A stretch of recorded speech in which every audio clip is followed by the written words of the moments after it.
Sorry, Egor, if you just waited 30 more seconds, you didn't have to erase it because Nelson is here. Yeah, no worries.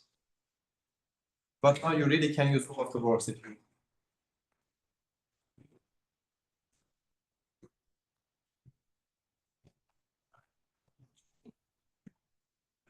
Okay.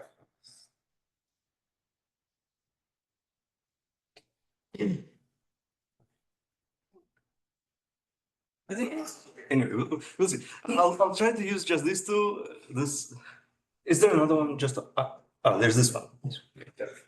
Yeah, I'll just try to use these two, and if necessary. Okay, right. All right, so thank you everyone for coming for our last session of the year of the Symplectic seminar. This week it will tell us about symplectic aspects of the Hilbert-Smith Conjecture and p-adic. Thank you very much. Thank you for the invitation. I'm very, very happy to be back. And I heard that this is the p-adic year at the Institute this year, and this is a symplectic seminar, so I thought I would talk about some symplectic things and some p-adic things. So, okay. So let's start with Hilbert-Smith Conjecture.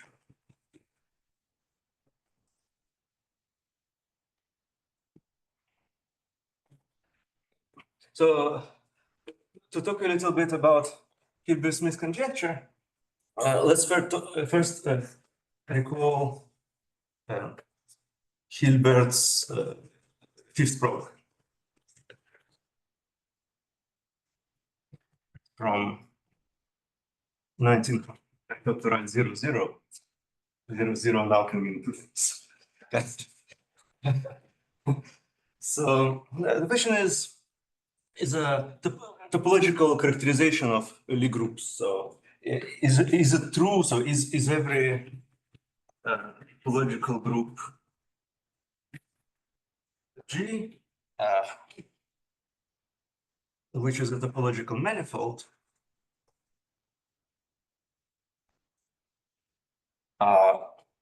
necessarily a Lie group, so isomorphic. So, Lie group. Finding that echelon? What's the mission? Oh, well, yes, so topological manifold means finite dimensional.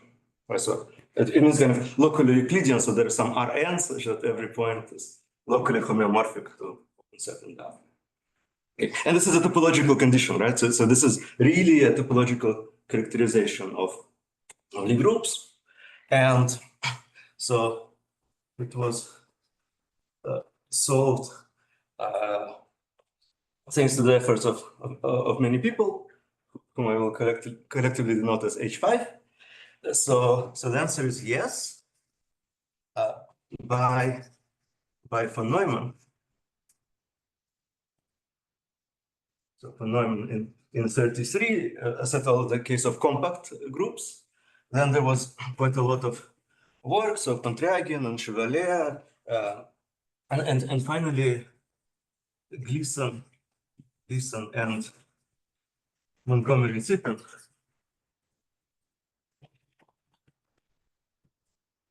in 55 solved this question completely.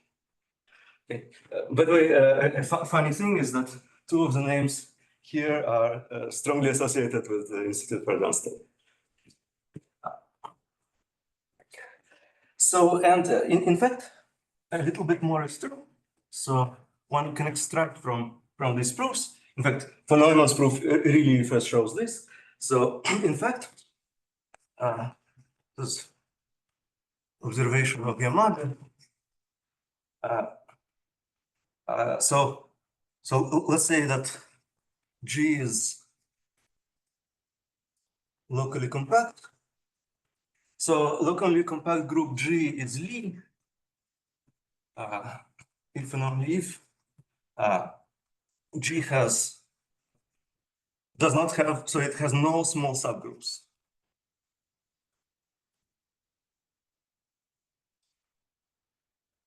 Okay, so more specifically, it does not have a system of small subgroups. And this means that there is a neighborhood U of the identity such that if H is a subgroup of G and H is contained in U, then no, H is it's just the trivial. Okay, and so to just motivate this a little bit and also to recall basically what I know about p-adic numbers. So this locally compact is now not necessarily topological manifold. Yes. Now it's like kind of a general locally compact group. It is leaf and only if it has this, and then you show that if it is a topological manifold, then it does not have small subgroups. It's a separate argument. So you can kind of break it into two pieces. One is a general kind of characterization of locally compact groups. In fact, there's another part of the story, which is you characterize them as kind of inverse limits of Lie groups. But okay. But in any case, so one step is that locally compact is Lie and only if no small subgroups, and then if it's locally Euclidean, you prove that it does not have small subgroups. So here is an example of small subgroups. So let's look at the topological group of p-adic integers. Okay, so p-adic integers, it's the completion of just usual integers taken with a p-adic distance, and p-adic distance, so d p-adic between A and B is the p-adic norm of the difference, and p-adic norm of n of an integer is p to the minus k, where p to the k is the maximal power that divides n. So p to the k divides n, and p to the k plus 1 does not divide. Okay, so if n is 0, then it's just by definition 0. So this is a definition. You can see that this gives a compact topological group, and it has some other nice properties. So it has a small subgroup. So you can take prime p and some k, and you can look at the subgroup p to the k z p. So you take all of the elements that are divisible by p to the k. Okay, so this is a subgroup, and furthermore, it's the same as the closed ball of radius p to the minus k around 0, but it's also actually the open ball of radius p to the minus k, let's say plus 1/2 around 0. So these are small subgroups, and they're closed, they're open, and then they are a base of the topology at 0. So every open set, you can, by taking a k sufficiently large, you can push this into any open set around neutral element.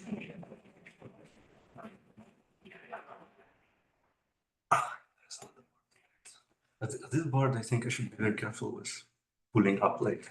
Okay, so just and maybe one last thing about the p-adics that I want to record is about power series. So you can show that this power series, so AI p to the I, where all AI are integers. Yeah, so this power series converges in ZP, and every element in ZP can be written like this. And if you restrict AI, let's say, to be between 0 and p minus 1, it's basically unique up to some carrier. In any case, so these power series are a general expression for an element in ZP. Okay, and great. So now let's recall the the actual Hilbert-Smith conjecture. Okay, sure. So, so this is a generalization of Hilbert-Smith problem, which, unlike Hilbert-Smith problem, is mostly unsolved. And so it was formulated by Smith in 41. I actually have the book of where Smith formulates from 41.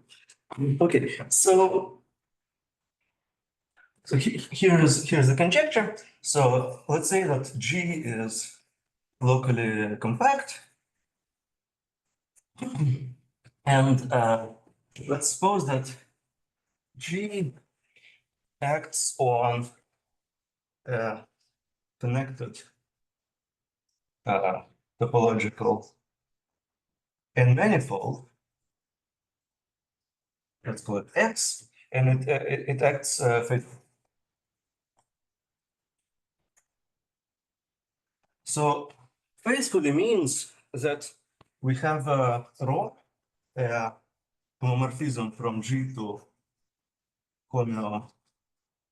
group of homeomorphisms of X with composition, and this is an injective continuous homomorphism.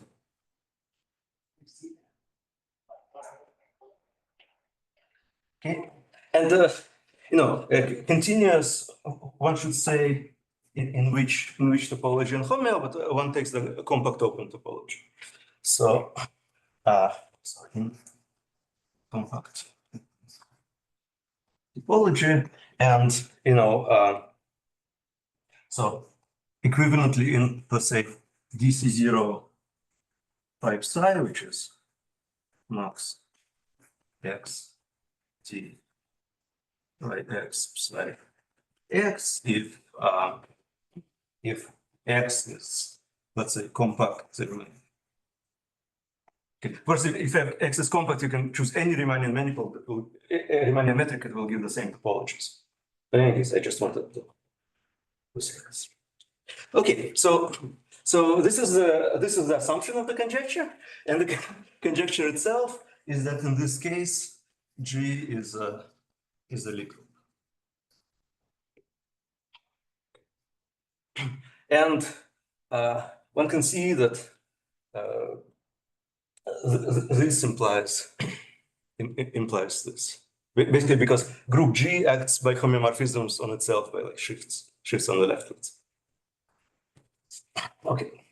Okay, so this is the conjecture. And now I just want to say a few words about in which cases it is known. So it is known when the dimension n is 1 or 2.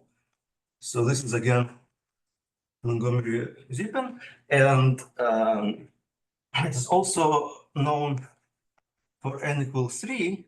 This is due to John Pardon from 2012. And basically, this is what is known about this conjecture in general. But there are also many results where one assumes some regularity. Okay, so what does this mean?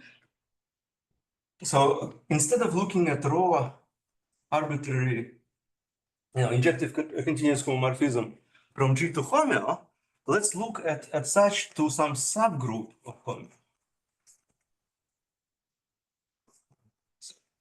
And classically, one looks at G subgroup defined by regularity. So of some regular elements, and I will explain what this means. So for instance, one can look at C2 homeomorphisms. So in this case, it is known by Wagner. And there are some other cases. For instance, Lipschitz regularity is also enough. So there one proves. So there Reposh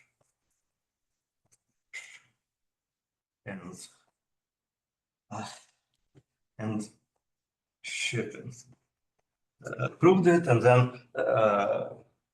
in fact one can do Hilder n over n plus 2 plus epsilon. So this was done by Maleshich. And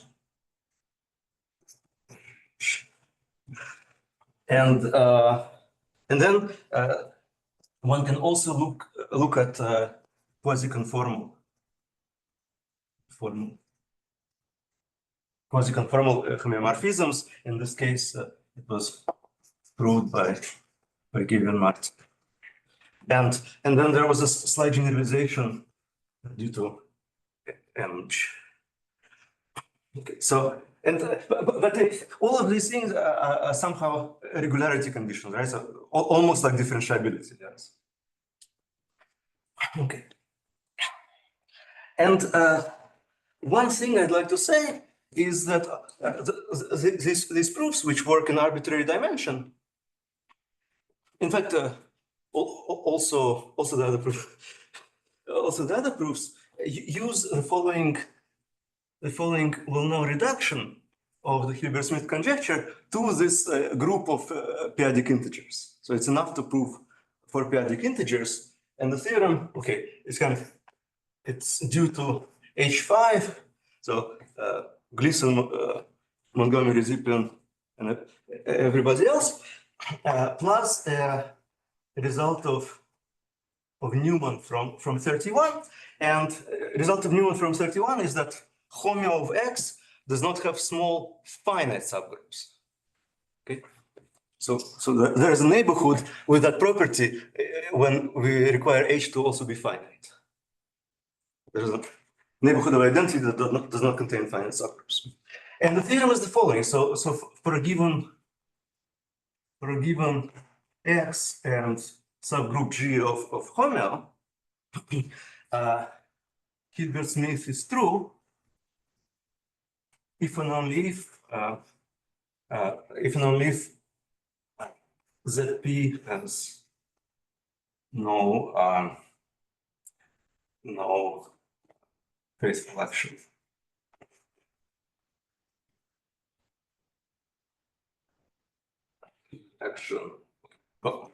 By G. Enough to rule out Z. Okay, so and in low dimensions, one uses this plus study of orbits of points, basically, and in higher dimensions, one uses famous theorem of Yang on the cohomological dimension of the orbit space. It turns out that that a faithful group action of group action of dp implies that this quotient has cohomological dimension n plus 2, which is like a lot more than the dimension of initial x, and one can use it to rule out regular actions. Okay, so this is about Hilbert-Smith conjecture. So now let's look at some symplectic aspects of this question. So we look at symplectic homeomorphisms.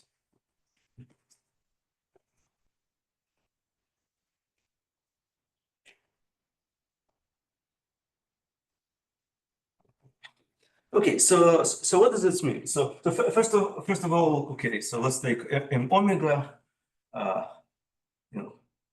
symplectic of dimension 2n, and for good measure, let's say that it is closed and connected. Further, we will also assume that it is symplectically aspherical, like standard symplectic torus or something, but later.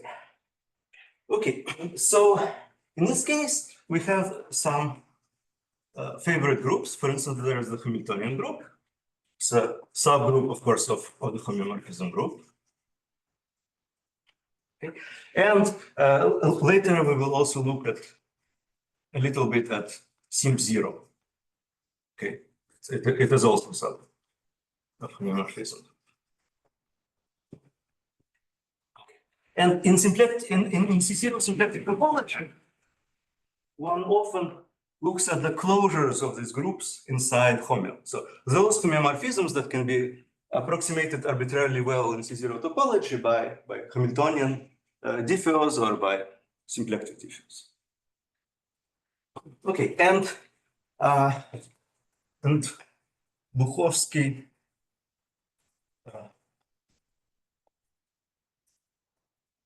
Millier and Cittadini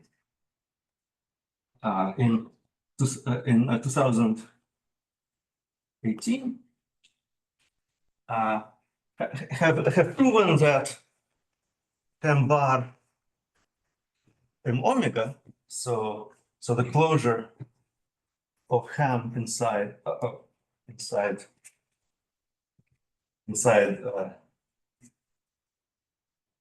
homeo M, so the C0 closure has interesting properties.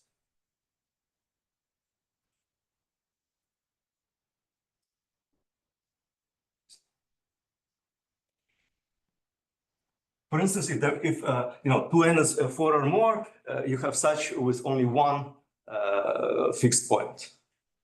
Okay. And other things. So also there was the earlier work of Buchowski and Obstein who proved that this simp bar elements can have some surprising contracting behaviors in codimension at least symplectic codimension at least 4. In any case, these are interesting homeomorphisms, and maybe just to give an example. Just to give an example of what kind of homeomorphisms these are, let's take a function, a smooth function. Actually, it does not really have to be so smooth, but okay, let's assume it is smooth. So smooth function on interval 0 epsilon, and let's say that it is 0 near epsilon. Okay, so then we can look at the function lambda of norm z squared, and this function, which is of course very singular at 0 in general. So this function gives you an element, let's say phi lambda, in this Ham bar, or let's say Cn or ball of radius epsilon. That's why I wrote an epsilon here. Right. So even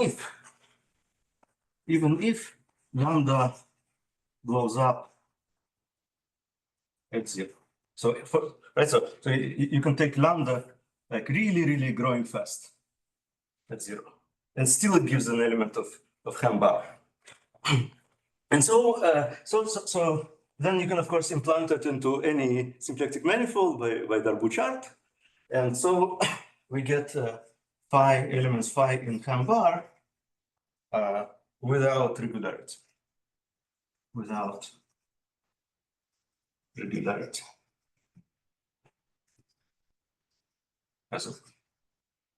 Right, so definitely not C2, and not Helder, nothing. You can kind of make it blow up really strong. Okay. And then it's time for a theorem. So I will use that word. Is that okay? Okay, so theorem A. I will only tell two theorems today, theorem A and theorem B. So this is theorem A. So theorem A is that if M omega is symplectically spherical, so that's a favorite assumption in symplectic topology, right? So omega, here I mean really kind of omega on pi 2 is 0 and C1 on pi 2 is 0. So in particular, if pi 2 is 0, right? So standard symplectic torus, dimension, let's say 4, even 2. So then Hilbert-Smith conjecture holds for the subgroup G for Hilbert.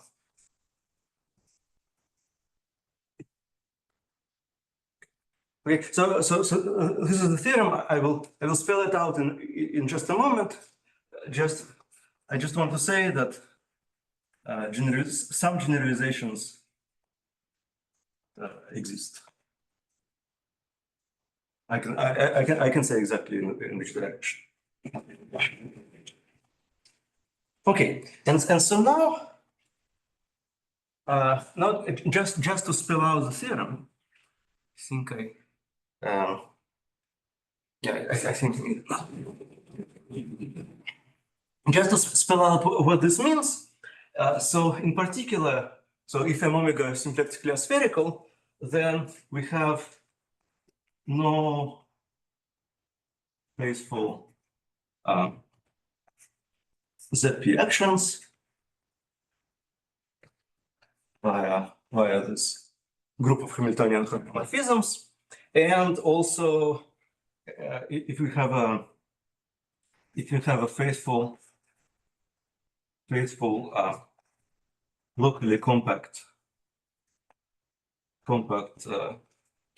G action, so group action via this subgroup Hambar, then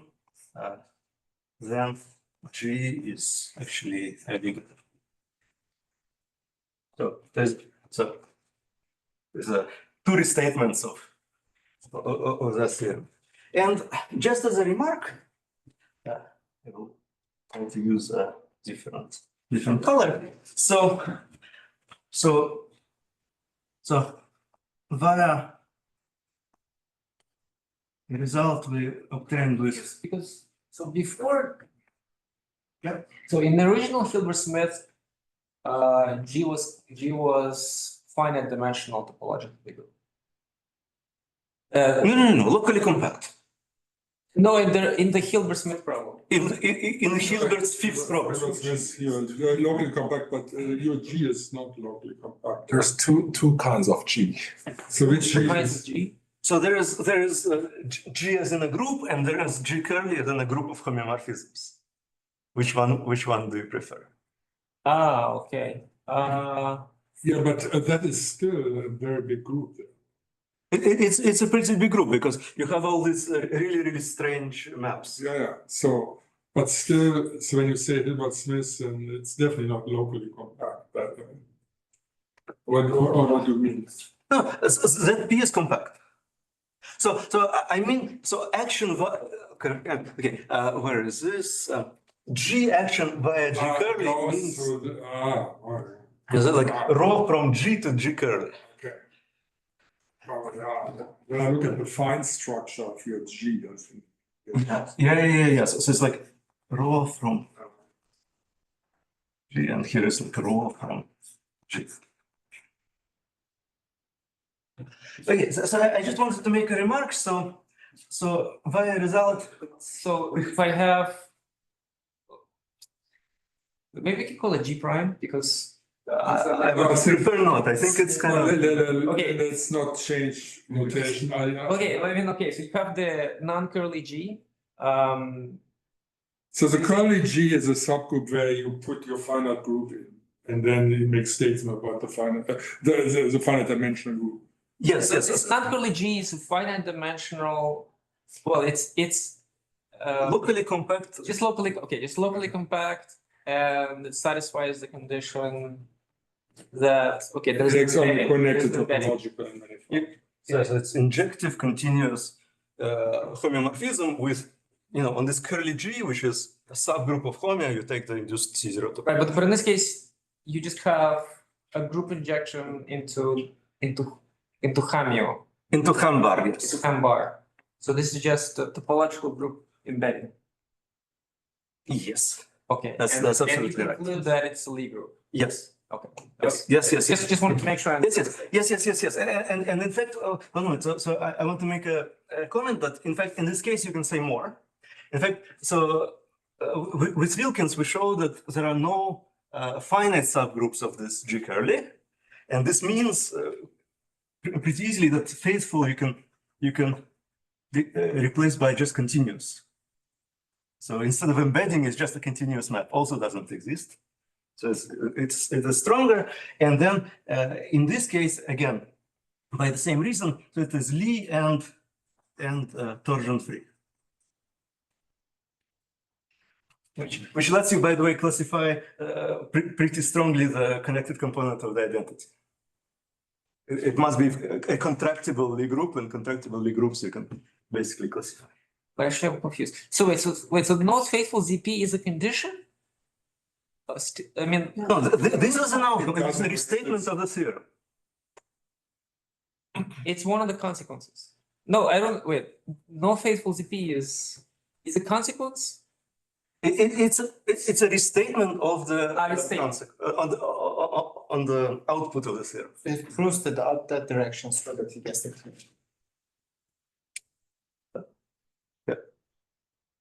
Yeah, so I just kind of restated everything carefully twice.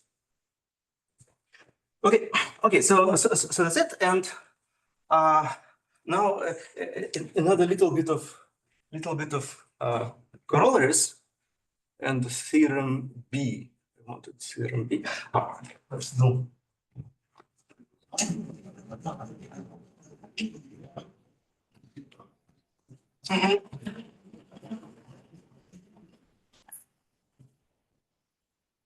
Is this going to work? Like a chat.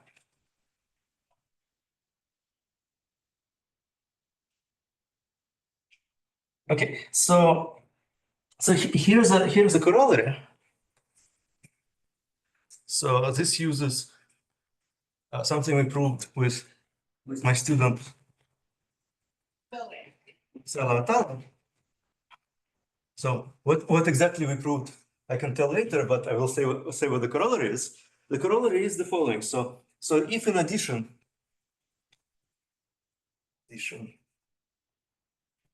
to M omega being symplectically aspherical, so if in addition, let's say Euler characteristic is non-zero, or symplectic loops kind of cover the whole center of pi 1. So this is surjective. Then Hilbert-Smith holds a little bit more generally, so it holds for sync 0. So I promise sync 0 bar will appear, so here it appears. Now, and of course, these are some topological conditions. So I think I should say something a little bit about this. So for instance, if M is a product of surface of just closed surfaces, where the genera are one or more. So in this case it applies. Sorry, what is Yeah. Center. A center. So you always know that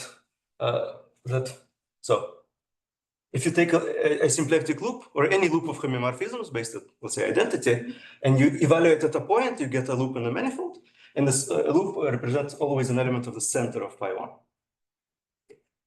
I think this was first observed by Gottlieb, if I am not mistaken. But anyway, this is the usual trick with the torus, how things commute. Okay, and so one point of this corollary is that it allows to recover original Hilbert-Smith conjecture for homeo surface G, surface of genus G at least 1, and so it follows.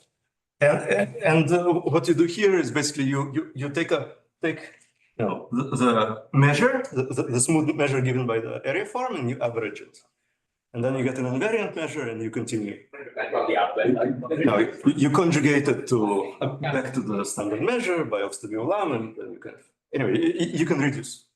So what happens if you take a surface in the Euler characteristic, then maybe then genus has to be at this two? Yes, for that, yes, but there's also this condition that pi 0 seems to center of pi 1 surjective, and for torus it actually holds. Yeah. Yeah, this is why I have both of them. Okay, so this is theorem 1, theorem A, and theorem B is, well, you know, we're working with some symplectic manifolds, and there are other norms on groups of symplectic transformations. So here's theorem B.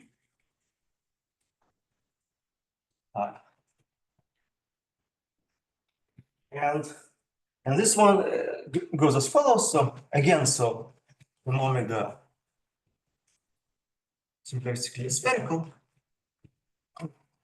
then there are no Floer continuous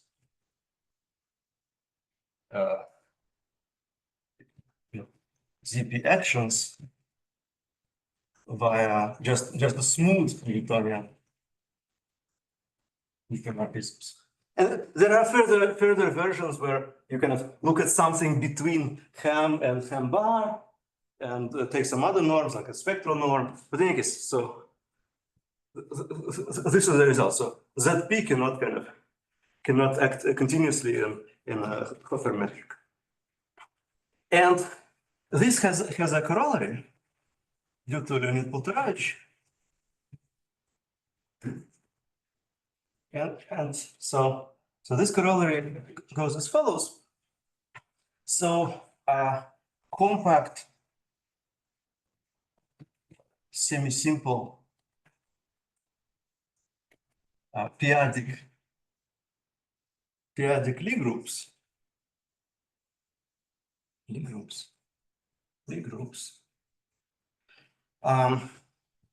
do not act non-trivially via the smooth Hamiltonian group. And the point is that here that no continuity assumption. No continuity is assumed. Okay, so because you know, if, so a direct corollary is that if this group acts continuously, Hofer continuously, then of course you know it has a copy of ZP, and okay, it's rolled out here.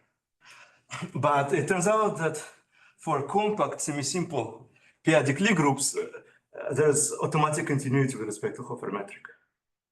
This is a result of Polterovich,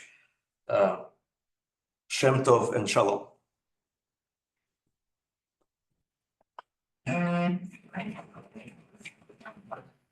Sorry, can I ask a small question? Sorry? From when? This result of Polterovich? It's recently, it's reasonably recent.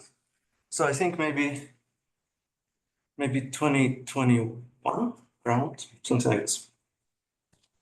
I can send you a link. I also cite it in my preference. I can find it. This is with this symplectically spherical assumption, right? I should eat more.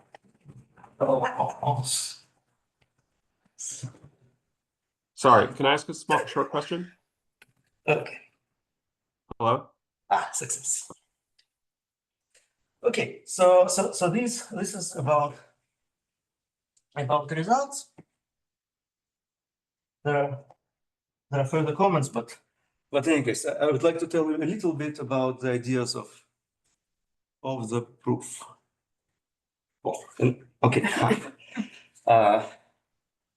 So how are we on time? Yeah, at least another 20 minutes. Started late, so yeah. Okay. Okay, great. So I have roughly 20 minutes left. Okay. Thanks. Okay. So third part is ideas of the proof. And basically there are two ideas. So one is a new result in filtered Floer series, and the second is a general approach to ruling out ZP actions, continuous ZP actions. And maybe I will start with the symplectic part, and then show how it applies to the how it plays together with this purely algebraic ZP action. Okay, so first part is filtered Floer series. Okay, and okay, so filtered Floer series, we have a Hamiltonian, we have action functional, we get filtered Floer complex, and we go from there. So one thing is spectral invariance. Right, so Viterbo, Schwarz, and plot. So in particular, we will need the spectral invariant of the fundamental class. Okay, so C1H. So K is a coefficient ring. 1 is just fundamental class in H2L. Okay, and H is the Hamiltonian. Okay, so this is the usual definition. So it's infimum of A such that M is represented by Floer cycle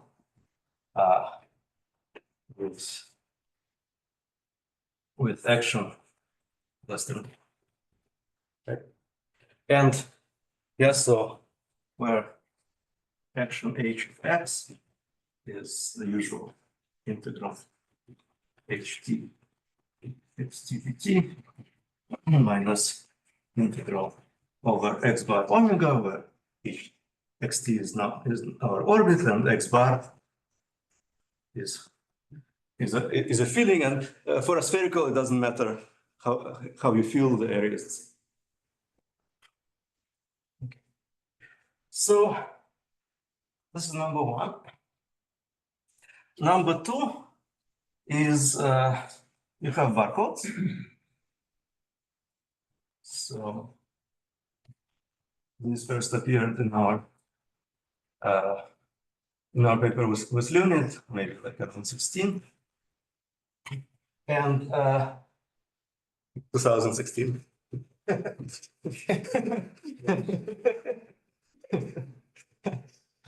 Okay, so let's take a I in Z. This will be a degree, and then for phi in the Hamiltonian group, we get associated a barcode of phi in degree I. So this is a multiset. So multiset, where this ij are intervals and mj are just multiplicities. So you're allowed to take the same interval many times. And intervals are of the form either finite or upwards infinite. Finite infinite. And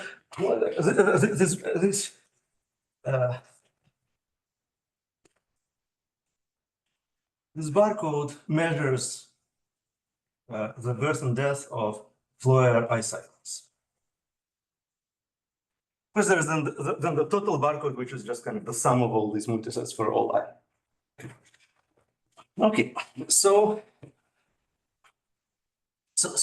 then Buchowski, Miller, and Seyfadini in 21 proved that spectral norm, Viterbo's spectral norm, so gamma phi given by C1H plus C1H inverse. Okay, with respect to any coefficients, I don't write, and H generates phi. Okay, so it is C0 continuous and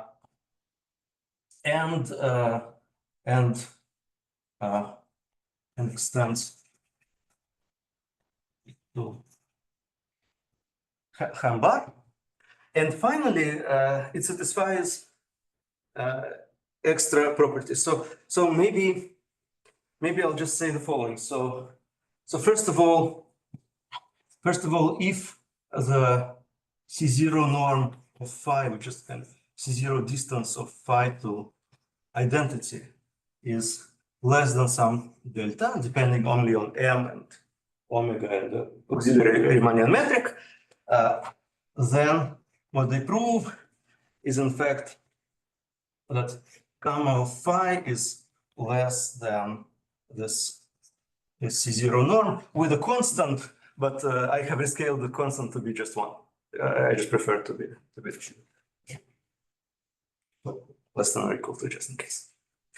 Okay, this is number one, and number two is that gamma of phi is greater than some constant epsilon that depends just on phi. So again, so gamma a priori depends on coefficients, but this epsilon does not, and this epsilon is basically, you look at capacities of displaced balls. So it's bigger than pi r squared, where phi of closed ball intersect closed ball equal empty. So phi displays the closed ball, and capacity is the pi r squared. So standard ball of radius r is isomorphic symplectically to be closed. Okay, so this gamma is still a norm on Ham bar.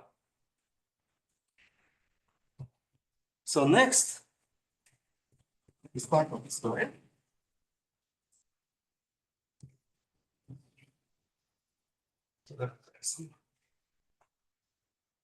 Next part of the story is that actually we proved with Asaf Kislev that barcodes, well, up to shift, are controlled by this spectral norm. So then Bukovsky, Miller, and Sifadini using this, they proved that barcodes, even barcodes in a fixed degree, so bi phi for phi in Ham bar are defined, well defined, up to shift, and gamma continuous. Right, so also then C0 continuous by the previous result. And finally, here's key inequality, let's call it star. So for every epsilon positive, the following number is finite. So an epsilon of phi is sum ni epsilon of phi over all I and z. So this is finite. And what is this ni epsilon? So ni epsilon is the number of bars in the degree I barcode of length greater than epsilon of pi. A priori, this all depends on the coefficients, but okay. Okay, so there's this finiteness property.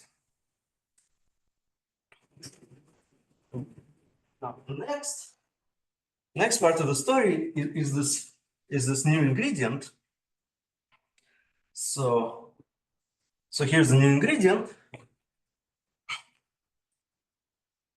So this is the new input, which generalizes something we did with Wilkins. So here's the story. So suppose that beta I phi for a given I is the maximal length of finite bar in pi phi. Okay. So the maximum of all the beta I is what's called boundary depth, and it was invented by Michael Asher. But this is like a degree sensitive version. This is actually important. Okay, so then let's take coefficients in f sub a, where a is a prime number. Okay, so this is our coefficient field. Here it's important, the coefficient field. We have the inequality as follows. So gamma of so psi is any element in Hilbert. So gamma of psi to the a, same a as the coefficients, plus twice sum of beta I psi to the a, where the sum runs on an interval of degrees, which is of length proportional to a. Okay, so this is bigger than a times gamma of initial psi. So the idea, okay, so first of all, this uses equivariant Floer theory.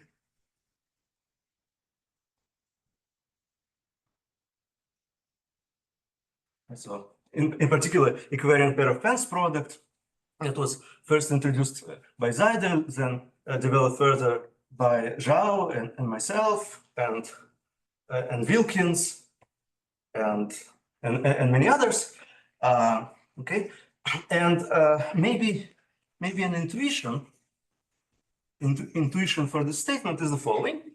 So we know that gamma of psi to the a just by triangle inequality is less than a times gamma psi. So gamma of psi to the a grows at most linearly, and it kind of wants to grow linearly, but then it cannot always do it because sometimes gamma of every iteration is bounded because you can have it be supported on a very little ball and then it's just uniformly bounded.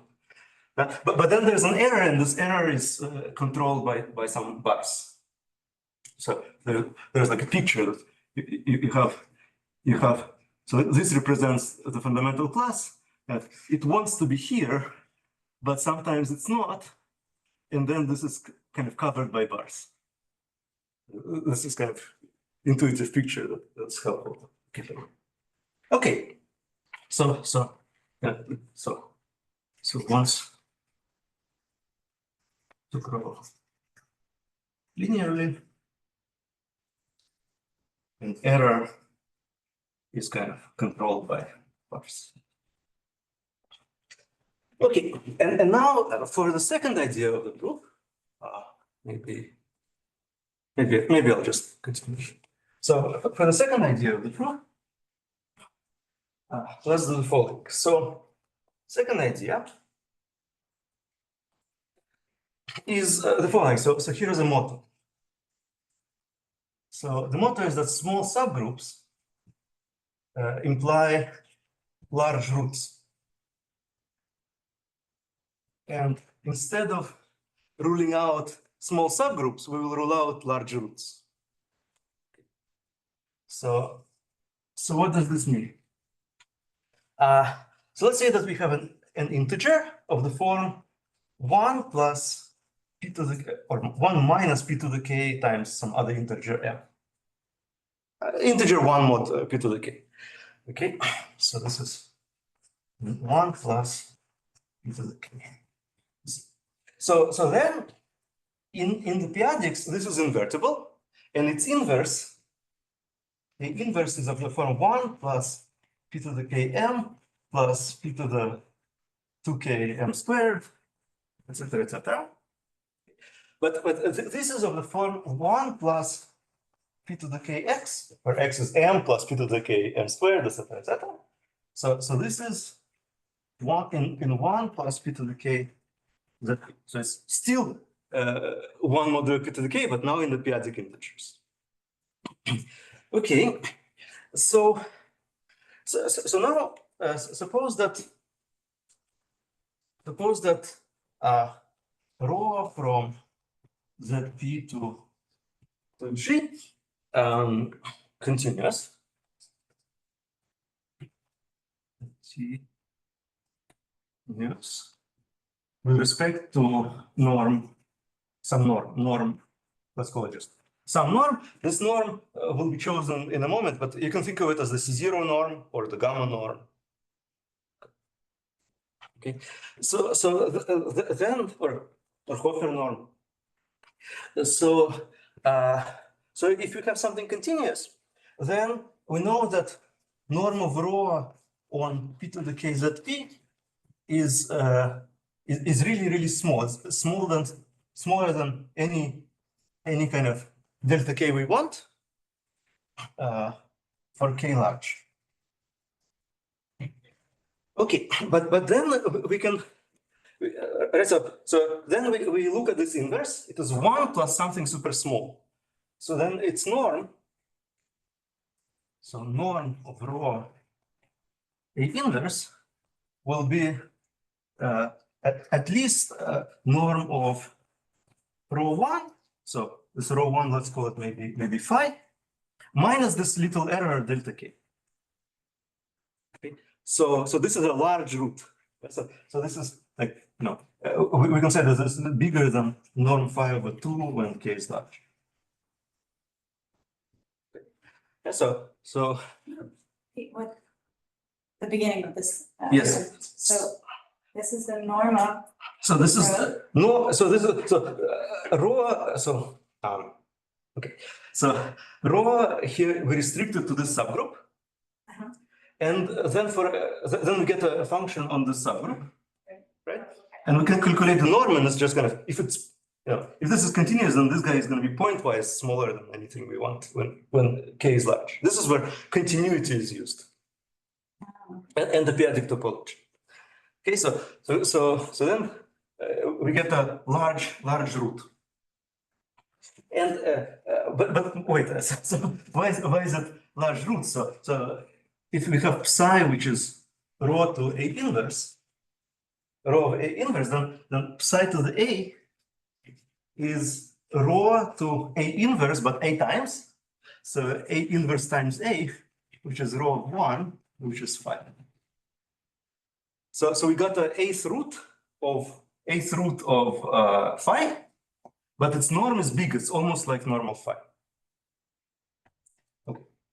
And now we will see how this comes into contradiction with the symplectic inequalities. So we have this finiteness of numbers of bars bigger than epsilon, and we have this kind of equivariant inequality, let's call it. Okay. So, and this is really almost all. So here's one more little number theoretic input. So by Dirichlet's theorem on primes and arithmetic progressions, we can assume that A1 mod p to the k is prime, and arbitrarily large, and now for this norm and this inequality, we will use the spectral norm with coefficients in Fa, mod A. Okay, so now use gamma Fa. So then then we get that gamma of psi is bigger than epsilon phi minus delta k. And by the way, this delta k, we can choose to be delta k for the C0 norm, and then it's going to work for all the gamma norms at the same time. So we're not worried about this at all. Okay, and this is bigger than this epsilon phi over 2 if k is large. So we can always say that k is large. Okay, and then we get that inequality star and inequality double star are in contradiction. And that's the end of it. But I can explain a little bit why they are in contradiction. Yeah, if you'd like. So what you do is you take this inequality and you a little bit work on it. So you can replace gamma psi with this epsilon phi over 2 by that large root inequality. So we can, and on the left hand side here you can replace this by, let's say, C0 norm. You don't worry too much, or by so we get like phi C0 plus some beta I phi. So I on a linear interval in A, and it was bigger than A times epsilon phi over 2. But you see that this grows linearly, and this does not depend on A, so we can ignore it. And then this means that the number of epsilon long intervals with coefficients in Fa must go to infinity as A goes to infinity. Because if all the intervals are very, very short, if for instance this number is bounded, right, then this sum can never go to infinity, right? But it goes linearly to infinity. I mean, okay, so one has to be slightly careful, but so you see, if let's say all the beta i's are way less than epsilon phi over 2, then what's written here is less than A times epsilon phi over 2, but it's bigger than epsilon phi over 2. Right? So for growth in A, the coefficient here must be at least something, and that's why this number it goes to infinity. But then it's not so hard to show that this is less than n epsilon over 2 phi with q coefficients, which is independent of A. So this is bounded. So you get the contradiction. And but this should hold for epsilon sufficiently small. So for instance, epsilon, I calculated. So epsilon phi over 16n is a. You can make this inequality a little bit more effective. So I've done it on the paper, but I really don't want to copy that. That's a complicated inequality. Okay, so that's it. That's the end of the proof, and thank you very much for it.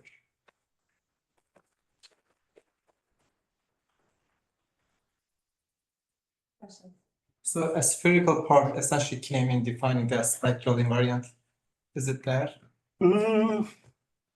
A spherical part actually comes here in many places. So for instance, it comes in kind of here. Of course, it depends on how you define the barcode of a Hamiltonian diffeomorphism, but if you define it in such a way that this holds, then for non-spherical ones, you're going to have a problem with this finiteness. So for monotone ones, for instance, you will have finiteness like this, but not like this. because somehow things are periodic in degree, etc. But there are generalizations of this result to some non-spherical settings. One has to work more, of course, but like something like negative monotone or Calabi-Yau manifolds is still okay. But that requires more work. So can you explain briefly the inequality, why there's the error term, the sum for this degree window? Yes, absolutely. So what happens is that first of all, but by the way, I haven't said it, but the beta I here, so it's better to rewrite everything here in cohomological terms instead of homological. So in fact, this I here is cohomological degree. So should be careful. And then instead of looking at the fundamental class, it turns out that it's useful to look at the dual of the point class. So it's like the fundamental cohomology class, but it's actually the co-unit, right? So then what you do is you use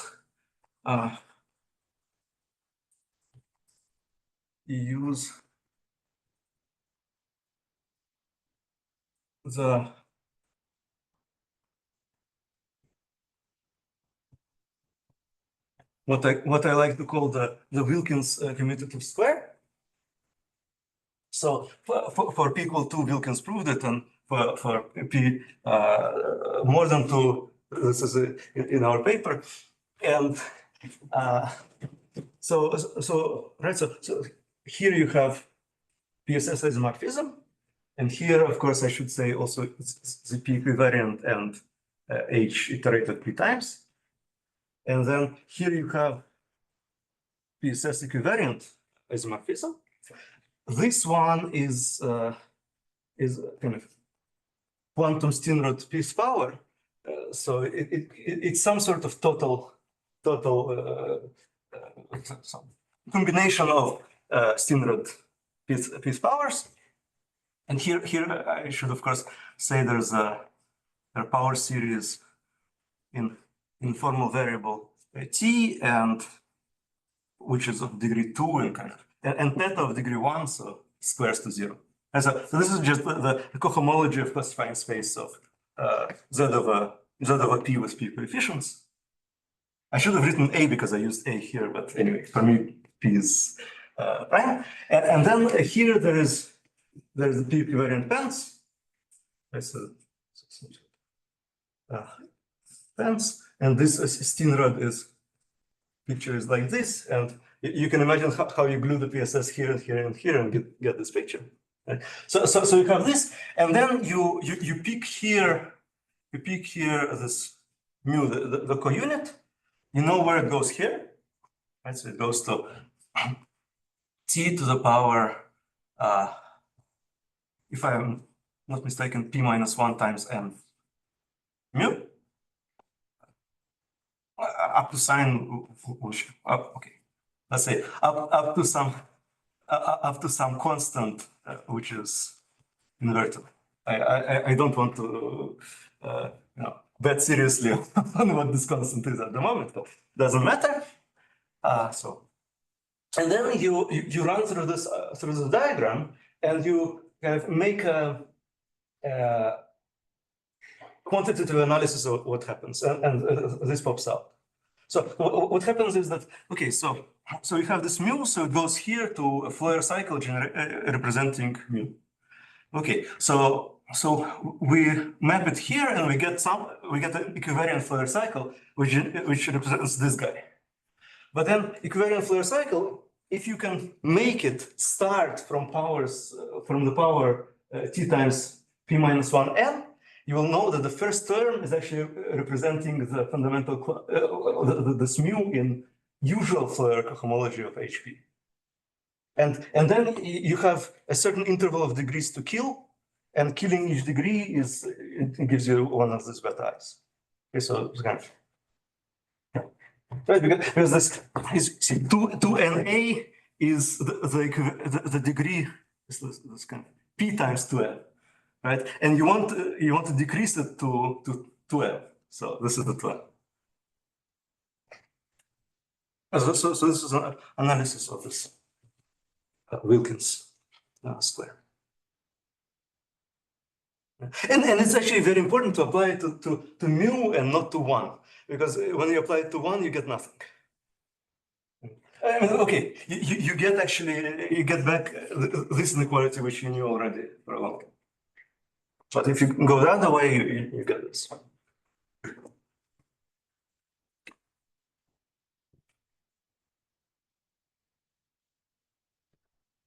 Do you think one can progress on the actual topological question with these techniques? So, there is more than this remark. So that would be great. I have some hopes.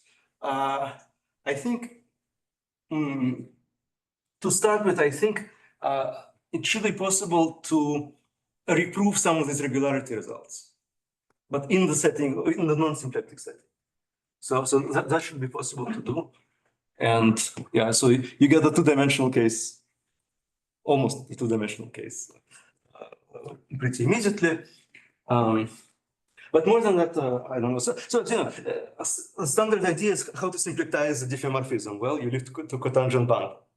But the problem is that generally, if you try to do this for a homeomorphism, you know, this is going to blow up because you use the differential. But if you have some regularity, you can try to control it.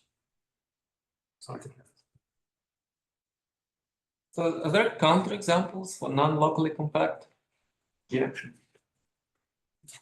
There are counterexamples. There are many very interesting counterexamples for ZP actions, for compact actions, but where X is not a manifold. So there are some very reasonable metric spaces on which ZP does act in interesting ways. So there was a long series of works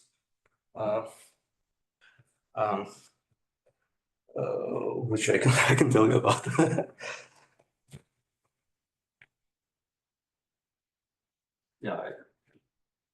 Yeah, but for more crazy groups than locally compact, I mean, I actually don't know. I mean, yeah, of course, in that case, you wouldn't say Lie group, you would say infinite dimensional Lie group probably. But yeah, but I understand because like this is like a huge group, so you're wondering what if. right. Yes, and you know, Hilbert-Smith's problem was solved for some really complicated groups. I think it was work of Flato and others,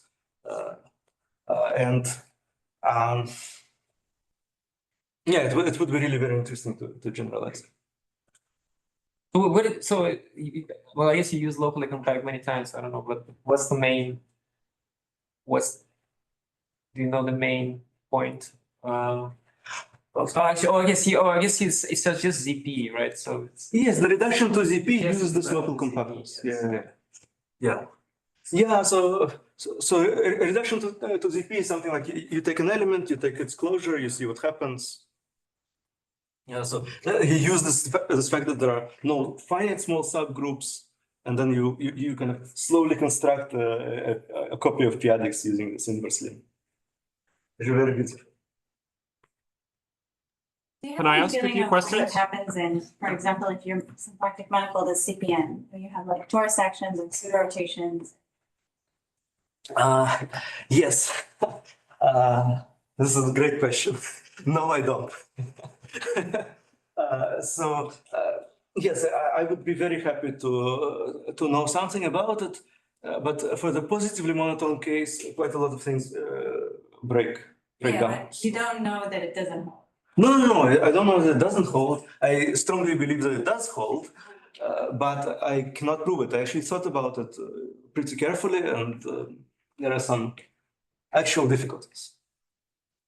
So the problem is that somehow this inequality used this fact, and this fact is false when this quantum Steenrod is deformed, and then you might hope that in a small window it's not, but that's also not sufficiently good because you need to make this prime very large. Right? This A goes to infinity, and then somehow for the considerations of this inequality, you end up going outside of this interval, but yeah, where everything is classical. So if you replace curly G by ham, does it just become easy somehow, or?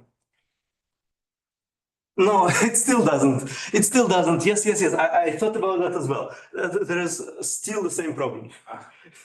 Some parts are no longer a problem, but this problem is still a problem.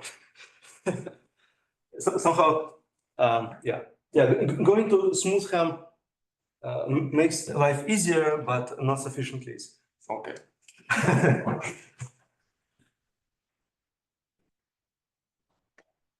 Oh, by the way, about counterexamples for really crazy groups. Of course, I just realized. Of course, there are. You can just take G small equal G large. You know. Okay. So it has to be something other than something that you already know sits there, right? Can I ask a small question? Any more questions? I think we have one on one. You can unmute. Seven. Hi, can anyone hear me?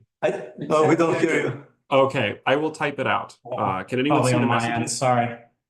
Yeah. Come on. One moment. Someone, yeah, It's turning off, getting back on. Hello? Can you guys hear me? No? Can you speak now? Can we hear you? Can you? Oh, wait, one second. Oh, we still don't hear you, Simon. Wait. someone, we are trying to fix it on our end. Is this better? Just give us a second, we still cannot hear you. Can I just type things? Just write in the paper. Hold on, can you speak again? Hello? Oh, yeah. Hi. Okay, now we hear you. That's great. Okay, cool. So my question was, the first one was about the Polterovich corollary. So that uses the fact that that's for symplectically spherical things, right? Yes. Because yes. And so so ZP quotients on to Z mod PZ, which clearly acts on S2. Okay, so clearly your statement is false for like monotone symplectic manifolds. But there's a very like the non-existence of actions that are not trivial. Oh, they're Right. not trivial, yes, but that are faithful still. Yes, okay, that's good. Thank you. So you believe that there are no faithful actions of the p-adics in general without assumptions, but you don't have a proof because the Wilkins result breaks. Basically, yeah. Thank you. Okay, that was in my entire question. Thank you very much.